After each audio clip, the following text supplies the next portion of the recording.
Okay, so this is lecture 3 on NLM और ये entirely different section है, मतलब 2 सेक्शंस में डिवाइडेड था आपका chapter. So this is the second section जो है फ्रिक्शन. ठीक है. अब फ्रिक्शन नाम से सबको पता होगा. फ्रिक्शन वो जो चीज़ जो हमारे मोशन को अपोज करती है, ठीक है, वो होता है बेसिकली फ्रिक्शन. तो उसको डिफाइन भी उसी तरीके से करते हैं. It is the opposing force that comes into play when one body moves or tries to move over the other surface. जब एक बॉडी को दूसरे सरफेस पे रखा है, तो जब वो मूव करना चाहती है या करने लगती है, तो एक फोर्स होती है जो उसे, उसका जो मोशन है वो अपोज करती है. वो जो फोर्स है दैट इज फ्रिक्शन. ठीक है. जैसे सपोज ये ब्लॉक है, इस सरफेस पे रखा हुआ है, ये इधर मूव करना चाह रहा है या कर रहा है, तो एक इसकी अपोजिंग फोर्स डेवलप होती है जो इसको मूव नहीं करने देना चाहती, और वो जस्ट ऑपोजिट डायरेक्शन में जनरेट होती है एंड सरफेस के पैरेलल सरफेस पे लगती है ये. ठीक है. Now one important thing is that it is the force that develops at the surface of contact of two bodies and opposes their relative motion. याद रखना, फ्रिक्शन कभी भी मोशन को अपोज नहीं करती है, it opposes the relative motion. For example, अगर मैंने ये सरफेस लिया है, ठीक है, और ये ब्लॉक उस पर रखा है, अगर मैं इस पूरे सिस्टम को मूव करती हूँ, पूरे सिस्टम को, जैसे ये मेरा हाथ है, इसमें मैंने कोई ब्लॉक रख दिया और मैं इसे मूव कर रही हूँ, तब कोई ऑपोजिंग फोर्स नहीं लगेगी. लेकिन अगर मेरे हाथ पे कोई ब्लॉक रखा है और मैं सिर्फ ब्लॉक को मूव कर रही हूँ, सिर्फ ब्लॉक को मूव कर रही हूँ, तब क्या आएगा? फोर्स ऑफ फ्रिक्शन पिक्चर में आएगा. तो ये रिलेटिव मोशन को अपोज करता है, ना कि मोशन को. ठीक है. Now different types of friction. जो फ्रिक्शन है उसको हमने 3 पार्ट्स में क्लासिफाई किया है. वन इज स्टैटिक फ्रिक्शन, जिसको हम FS से डिनोट करते हैं. Second is limiting friction and third is the kinetic friction, जिसको हमने FK से डिनोट किया है. अब काइनेटिक फ्रिक्शन 2 पार्ट्स में डिवाइडेड है, sliding friction and rolling friction. ठीक है. तो रिपीट करते हैं. फ्रिक्शन को हमने 3 पार्ट्स में क्लासिफाई किया है. One is static, one is limiting and the other is kinetic. And kinetic को फर्दर हमने 2 पार्ट्स में क्लासिफाई किया है. One is your sliding friction and the other is your rolling friction. ठीक है. सबसे पहले हम पढ़ेंगे स्टैटिक फ्रिक्शन क्या होता है. तो जो स्टैटिक फ्रिक्शन होता है, as the name suggest, static मतलब रेस्ट पे है. तो जब बॉडी रेस्ट में रहती है, ये फोर्स तब लगता है. ठीक है. मूव करने के बाद काइनेटिक फ्रिक्शन लगने लगता है.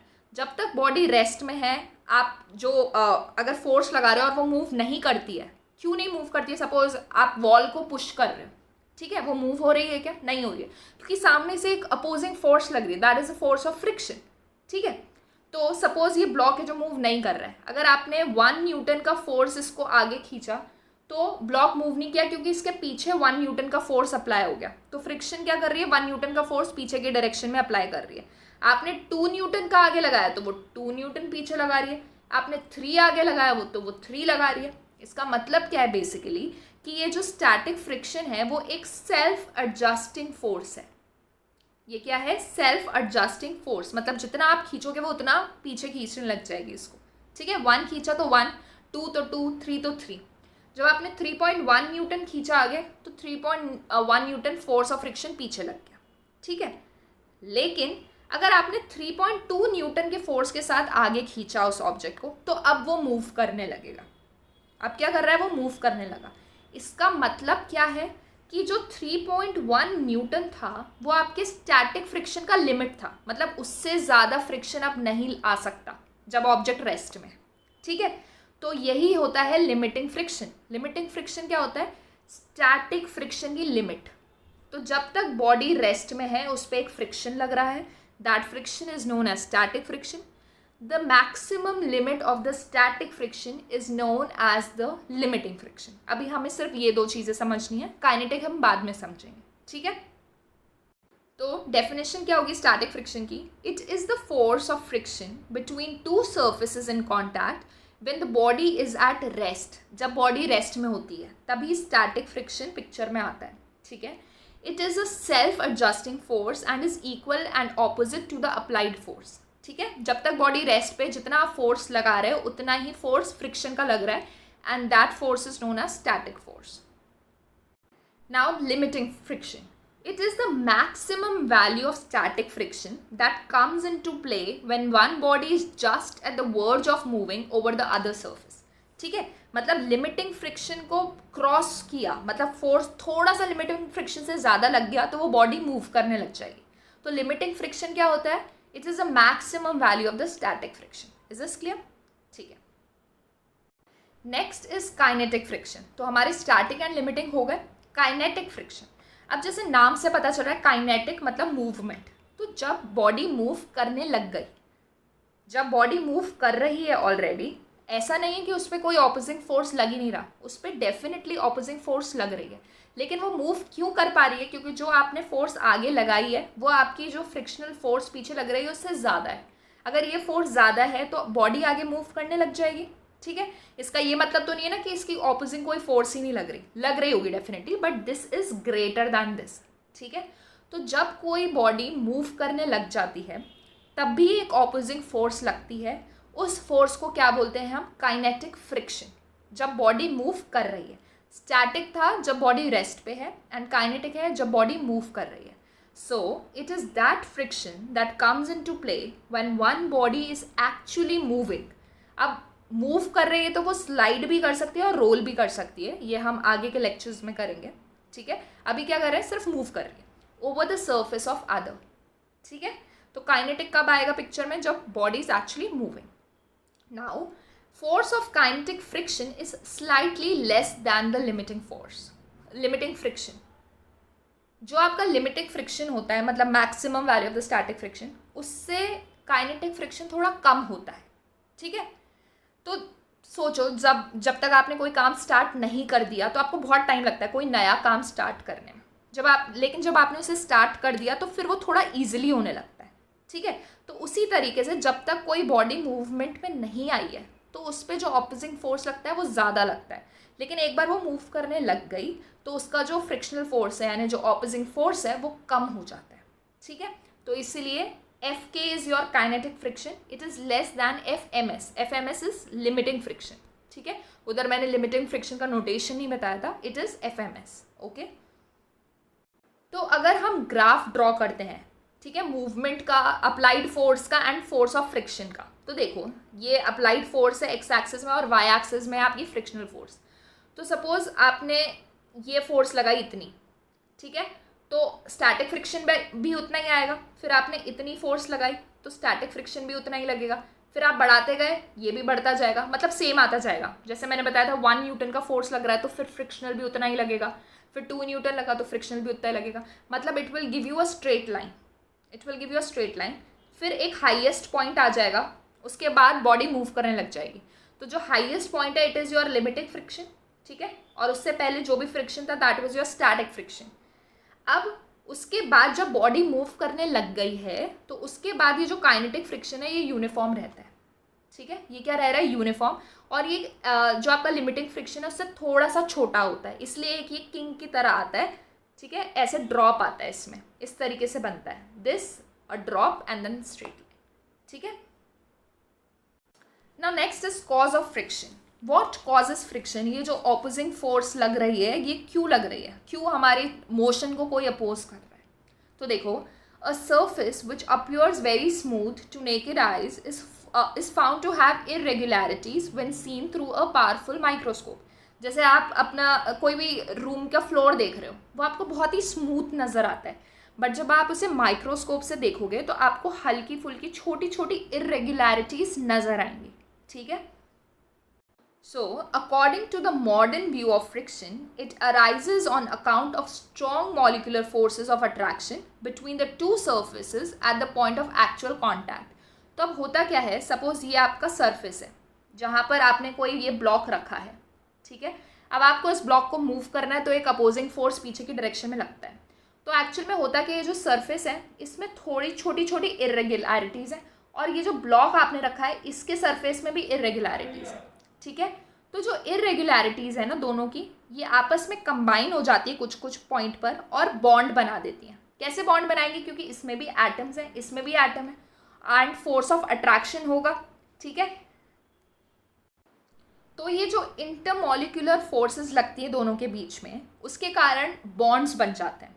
ठीक है, जो इरेगुलरिटीज़ हैं उनमें क्या बन जाते हैं, बॉन्ड्स बन जाते हैं, और उन बॉन्ड्स को हम बोलते हैं कोल्ड वेल्डेड, क्या बोलते हैं, कुछ कोल्ड वेल्ड्स बन जाते हैं, ठीक है। फोर्सेस ऑफ एडहेशन, एडहेशन का मतलब क्या होता है, जब अट्रैक्शन होता है दो डिफरेंट पार्टिकल्स के बीच में, ठीक है। सो thus when body tries to move over the other, it involves breaking of many cold welded points which gives rise to the opposing force of friction। मतलब जब ये ब्लॉक इसके ऊपर रखा था तो यहाँ पर कुछ बॉन्ड्स फॉर्म हो गए थे, तो इस ब्लॉक को अगर मुझे आगे की तरफ मूव करना है तो ये जो बॉन्ड्स बने हैं इनको ब्रेक करना पड़ेगा, ठीक है। ये जो बॉन्ड्स होते हैं यही इस फ्रिक्शन को पिक्चर में लाते हैं, ठीक है। One very important thing is, पहले जो ओल्ड व्यू था उसके अकॉर्डिंग ऐसा था कि जितनी ज़्यादा रफ सरफेस होगा उतना ज़्यादा फ्रिक्शन होगा, ठीक है। लेकिन मॉडर्न व्यू के अकॉर्डिंग ये चीज़ गलत है, मतलब जितना ज़्यादा स्मूथ सरफेस होगा उतना ज़्यादा क्या होगा, उतना ज़्यादा फ्रिक्शन होगा। मतलब आप जो, इसीलिए आप जो एकदम चिकना सरफेस होता है, बहुत स्मूथ सरफेस होता है, उसमें मूव करने में बहुत दिक्कत होती है क्योंकि वहाँ पे फ्रिक्शन ज़्यादा होता है। कैसे, अगर एकदम स्मूथ है कोई चीज़, ये भी एकदम स्मूथ है और इस पर आपने जो पार्टिकल, जो ऑब्जेक्ट रखा है वो भी स्मूथ है, तो इधर देखो पूरे सरफेस में इतने बॉन्ड्स बन जाएंगे। जबकि अगर इसमें इरेगुलरिटीज़ हैं दोनों में, तो जहाँ पर ये मिल रहे हैं सिर्फ वहाँ पर बॉन्ड्स बनेंगे, ठीक है। मतलब अगर ज़्यादा इरेगुलरिटी होगी तो मूव करने में आसानी होगी, और अगर स्मूथ होगे तो दोनों में एरिया जो कांटेक्ट है वो ज़्यादा होगा, इसलिए फोर्स ऑफ फ्रिक्शन भी बहुत ज़्यादा होगा, इसलिए आप आगे नहीं मूव कर पाओगे, ठीक है। तो ये थे आपके कॉज ऑफ फ्रिक्शन। अब हम आते हैं लॉज पे। तो देखो जो हमने फ्रिक्शन पढ़े हैं, limiting friction, static friction, kinetic friction, वो उनका थ्योरी पार्ट तो हमने समझ लिया, बट अगर हमें वैल्यू फाइंड आउट करनी है तो कुछ फॉर्मूला होना चाहिए, उसके लिए हमें लॉज पढ़ने पड़ेंगे। तो पहला है लॉज ऑफ लिमिटिंग फ्रिक्शन। तो लिमिटिंग फ्रिक्शन का लॉ क्या है, first, it is opposite to the direction in which one body is on the verge of moving, ठीक है। अभी हमने ये नहीं लिखा कि बॉडी इज़ मूविंग, क्योंकि उस केस में तो काइनेटिक फ्रिक्शन आ जाएगा ना पिक्चर में। अभी it is on the verge of moving, मतलब मूव करने ही वाली है, उससे जस्ट पहले काइनेटिक फ्रिक्शन लगता है, एंड काइनेटिक फ्रिक्शन क्या कौन सा डायरेक्शन लगता है, जस्ट ऑपोजिट। तो अगर मैंने इस डायरेक्शन में फोर्स लगाया है तो जस्ट ऑपोजिट और फोर्स के पैरेलल में, सॉरी फ्लोर के पैरेलल में लगता है लिमिटिंग फ्रिक्शन, FMS, ठीक है। नाउ नेक्स्ट थिंग, ये जो FMS है, मतलब जो लिमिटिंग फ्रिक्शन है, it is directly proportional to the normal reaction, ठीक है। जो नॉर्मल फोर्स इधर आएगी उसके डायरेक्टली प्रोपोर्शनल है, एंड हमें पता है अगर हम ये प्रोपोर्शनैलिटी का साइन हटाएंगे तो एक कांस्टेंट आएगा, और वो कांस्टेंट इधर होता है म्यू एस। इसको हम बोलते हैं कोफिशिएंट ऑफ फ्रिक्शन। क्या बोलते हैं इसको, कोफिशिएंट ऑफ फ्रिक्शन। तो हमें वैल्यू मिल गई लिमिटिंग फ्रिक्शन की, that it is equal to mu s n. ये कोफिशिएंट जो है ये मटीरियल पे डिपेंड करता है। So the limiting friction is independent of the apparent area of contact. ये जो कॉन्टैक्ट का अपेरेंट एरिया, मतलब जो लग रहा है हमें कि कितना कॉन्टैक्ट हुआ, उस पर नहीं डिपेंड करता, it just depends on the material, ठीक है। फिर नेक्स्ट आता है लॉज ऑफ काइनेटिक फ्रिक्शन। तो जो आपका काइनेटिक फ्रिक्शन है वो कब पिक्चर में आता है, जब बॉडी इज एक्चुअली मूविंग, ठीक है। लिमिटिंग फ्रिक्शन था when the body was at verge of moving, in this case the body is actually moving, ठीक है। ये भी जो है it is directly proportional to the normal reaction. तो प्रोपोर्शनैलिटी हटाने के लिए जो कांस्टेंट लगता है, इट इज़ ऑल्सो म्यू के। उधर म्यू एस था, उधर क्या था, म्यू एस, इधर है म्यू के। इसको बोलते हैं हम कोफिशिएंट ऑफ काइनेटिक फ्रिक्शन, ठीक है, कोफिशिएंट ऑफ काइनेटिक फ्रिक्शन। तो देखो हमने बोला था that limiting friction is greater than your kinetic friction, ठीक है। और लिमिटिंग फ्रिक्शन का फॉर्मूला होता है म्यू एस एन, और ये एफ के क्या होता है, म्यू के एन। तो देखो एन पार्ट तो दोनों में सेम है, इसका मतलब हम बोल सकते हैं that mu S is greater than mu के, मतलब coefficient of static friction is greater than coefficient of kinetic friction, ठीक है। अब एक आध एग्जाम्पल करते हैं, उससे क्लियर हो जाएगा। ये 4 kg का ब्लॉक है, इस पर आप फोर्स आगे की तरफ लगा रहे हो 10 न्यूटन। म्यू के यानी कोफिशिएंट ऑफ काइनेटिक फ्रिक्शन आपको 0.2 गिवन है। आपको फाइंड आउट करना है frictional force and acceleration of 4 kg block. कितना एक्सेलरेशन लग रहा है, फ्रिक्शनल फोर्स क्या है, ठीक है। तो देखो सबसे पहले फ्रिक्शनल फोर्स कैलकुलेट करनी है, तो दिमाग में आएगा कि कौन सी फ्रिक्शनल फोर्स कैलकुलेट करनी है, स्टैटिक, लिमिटिंग या फिर काइनेटिक। तो जो वो म्यू दे रहा है उस पर डिपेंड करता है। इसने काइनेटिक फ्रिक्शन का म्यू दिया है, मतलब हमको क्या कैलकुलेट करना होगा, काइनेटिक फ्रिक्शन, ठीक है। तो अब देखो सबसे पहले हमें पता है जो आपका काइनेटिक फ्रिक्शन होता है वो होता है म्यू के इंटू नॉर्मल रिएक्शन। म्यू के आपको गिवन है, आपको एन फाइंड आउट करना है। अगर आप ध्यान से इस ब्लॉक पे देखोगे तो नीचे की तरफ 4 × G फोर्स लग रही होगी, तो नॉर्मल फोर्स भी 4G होगा, क्योंकि बॉडी का ऊपर या नीचे तो मूवमेंट हो नहीं रहा, ठीक है। तो एन भी आपका 4G आ गया, तो एफ के क्या हो जाएगा, म्यू के एन यानी 0.2 × 4 × 10 यानी 8 Newton is your frictional force, ठीक है। तो ध्यान से देखो, आगे की तरफ 10 न्यूटन फोर्स लग रही थी, पीछे की तरफ 8 न्यूटन लग रही थी, तो बॉडी ऑब्वियसली मूव करेगी आगे की तरफ। और एक्सेलरेशन कैसे लिखोगे, जिस तरफ बॉडी मूव कर रही है यानी 10 - 8 will be equal to m × a यानी 4 × a, तो 2 = 4a यानी एक्सेलरेशन कितना आ गया आपका 0.5 मीटर/सेकंड स्क्वायर, ठीक है।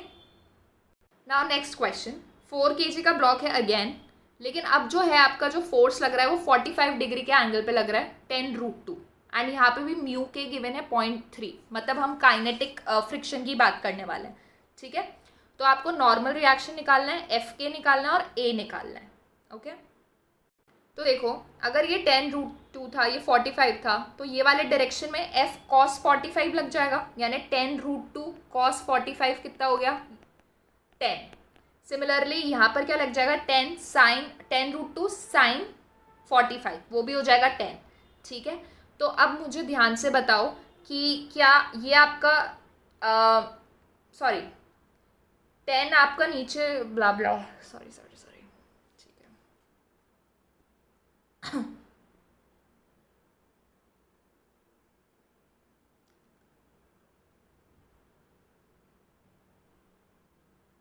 ओके, तो देखो ये 10 आपका ऊपर लग रहा है, ठीक है, एंड नीचे की तरफ एक और फोर्स लग रहा है आपका 44 kg है ना इसका मास, तो 40 नीचे लग रहा है एंड नॉर्मल रिएक्शन ऊपर लग रहा होगा, ठीक है। तो अब अगर हम इस हॉरिजॉन्टल मूवमेंट को देखें तो इस तरीके से लग रहा है, एक 10 ऊपर लग रहा है, फिर नॉर्मल रिएक्शन ऊपर लग ही रहा होगा और नीचे की तरफ 40 लग रहा है।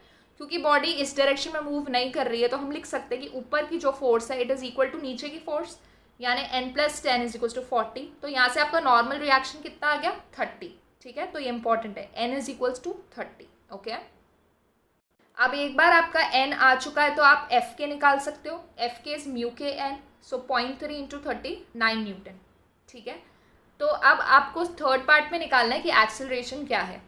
इस डायरेक्शन में आपका 10 लग रहा था एंड फ्रिक्शनल फोर्स अभी आपने निकाली है कि 9 न्यूटन है, तो ऑब्वियसली आगे वाला फोर्स ज़्यादा है तो मूव करेगी बॉडी, तो उसका इक्वेशन क्या हो जाएगा 10 - 9 = ma, और m कितना था 4 था, तो 4a यानी 1 = 4a, so a = 1/4 metre per second square, ठीक है। नाउ नेक्स्ट इज ये 4 kg का ब्लॉक रखा है, इस पर आप आगे की तरफ फोर्स लगा रहे हो 6 न्यूटन एंड अब म्यू एस गिवन है 0.2, म्यू एस गिवन है 0.2। आपको क्या क्या फाइंड आउट करना है, एफ एस कैलकुलेट करना है, एफ एम एस कैलकुलेट करना है, एक्सेलरेशन कैलकुलेट करनी है। एफ एस का मतलब क्या है static friction, f m s limiting friction, and then acceleration अगर मूव कर रही है बॉडी आगे की तरफ, ठीक है। तो सबसे पहले तो सारी फोर्सेस ड्रॉ कर दोगे, इसमें 6 आगे की तरफ लग रहा है, 40 नीचे की तरफ एंड ऊपर नॉर्मल रिएक्शन, ठीक है। तो देखो हम डायरेक्टली लिख सकते हैं कि आपका जो एन है वो तो 40 आ गया, ठीक है। तो n 40 आ गया। आपसे पूछा था फर्स्ट पार्ट में स्टैटिक फ्रिक्शन, सेकंड पार्ट में लिमिटिंग फ्रिक्शन। अब देखो स्टैटिक फ्रिक्शन के लिए हमारे पास फॉर्मूला नहीं होता, हमारे पास फॉर्मूला होता है लिमिटिंग फ्रिक्शन के लिए, जिसका फॉर्मूला होता है μs(n), ठीक है। μs आपके पास है, n आप निकाल चुके हो, तो μs हो गया 0.2 एंड n हो गया 40 यानी 8 न्यूटन, मतलब आपके पास लिमिटिंग फ्रिक्शन कितना है 8 न्यूटन है, ठीक है। आपकी जो बॉडी थी उस पर फोर्स लग रहा था आगे की तरफ 6 न्यूटन और पीछे की तरफ है लिमिटिंग फ्रिक्शन 8 न्यूटन, ठीक है। तो अब उसने पूछा था कि स्टैटिक फ्रिक्शन कितना होगा, तो मैंने आपको बताया है जब तक बॉडी रेस्ट में रहती है तो आप उस पर जितना फोर्स लगाओगे स्टैटिक फ्रिक्शन भी उतना ही लगेगा, because it is a self adjusting force. तो अगर 6 न्यूटन आगे की तरफ फोर्स लग रहा है बॉडी पे तो उसका स्टैटिक फ्रिक्शन कितना होगा 6 न्यूटन, ठीक है। अगर वो इससे थोड़ा ज़्यादा भी लेके जाती है 7 न्यूटन तो स्टैटिक फ्रिक्शन होगा 7 एंड बॉडी मूव नहीं करेगी, क्योंकि मैक्सिमम कितना हो सकता है आपका पीछे का फ्रिक्शन 8 न्यूटन, ठीक है। अब थर्ड पार्ट में पूछ रहा है कि एक्सेलरेशन कितनी है, तो भैया आगे की तरफ आपका 6 न्यूटन लग रहा था, आपका लिमिटिंग ही 8 न्यूटन है, मतलब जब तक वो 8 से ज़्यादा फोर्स नहीं लगाएगा तब तक बॉडी आगे मूव ही नहीं करेगी, ठीक है। और अगर बॉडी आगे मूव नहीं कर रही है तो आपका एक्सेलरेशन कितना हो जाएगा, 0, ठीक है। तो there will be no acceleration, okay. अब सेम क्वेश्चन है, बस आगे की तरफ अगर हम 10 न्यूटन लगा दें एंड म्यू एस अभी भी 0.2 है, तो देखो एन अभी भी 40 आएगा जैसे पहले आया था, एफ एम एस अभी भी म्यू एस एन आएगा यानी 8 न्यूटन आएगा, ठीक है, 8 न्यूटन आएगा अभी। तो क्या बॉडी आगे की तरफ मूव करेगी, डेफिनेटली करेगी, क्योंकि यहाँ पे लग रहा है 10 न्यूटन और आपका जो पीछे में जो लिमिटिंग फ्रिक्शन था वो था 8 न्यूटन, ठीक है, वो था आपका 8 न्यूटन। तो बॉडी आगे की तरफ मूव करेगी। लेकिन अगर आपको एक्सेलरेशन निकालना है तो इस केस में आपको म्यू के गिवन होना चाहिए, जो कि नहीं था। म्यू के क्यों गिवन होना चाहिए, क्योंकि जब बॉडी आगे की तरफ मूव करने लगेगी तो उस पर फ्रिक्शन कौन सा लगेगा, ये गलत किया हुआ है, फ्रिक्शन कौन सा लगने लग जाएगा, काइनेटिक फ्रिक्शन लगने लग जाएगा। तब आप ये म्यू एस एन नहीं यूज़ कर सकते, तब आप म्यू के एन यूज़ करोगे और उस केस में आप लिखोगे 10 माइनस जो भी आपका एफ के है, it will be equal to m into a. तो अभी म्यू के नहीं गिवन तो आप एफ के भी नहीं फाइंड आउट कर सकते। समझ आ गई ये चीज़। तो ये चीज़ क्लियर होनी चाहिए कि कब लिमिटिंग फ्रिक्शन लगेगा, कब काइनेटिक फ्रिक्शन लगेगा, ठीक है।